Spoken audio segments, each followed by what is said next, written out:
এ ভাই ভাই, নতুন নাকি ভোটার হয়েছিস, তো ভোটে এবার আমার দিস। তুই তো রাস্তাঘাট গুলো করছিস, এত উন্নতন করছিস, তোরা মা কি করছিস? হ্যাঁ রে কাকা, এবার আমি নতুন ভোটার হয়েছি বুঝলি।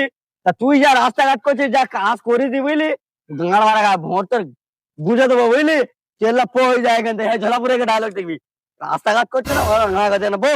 বুঝলি ভাই, এবার রাস্তাঘাট গুলো ভালো করে দেবো, কোন ভোটটা আমার দিস, তোকে অনেক উন্নতন করে দেবো কোন। তুমি কি বানা শুনেছো, আমার বোঝা হয়ে গেছে বুঝলো বাবা।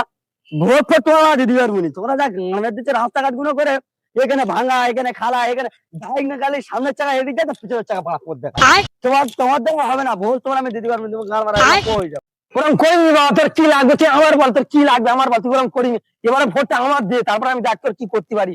তো বউ আমি বউদায় ফুলছে নেবো, ভোটটা এবার বাবা আমার দে। ঠিক বলছো তো কাকা।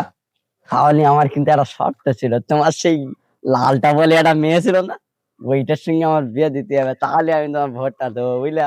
দেবে দিলে আমার আমার ভোটটা দেবো, আর না কি বলো।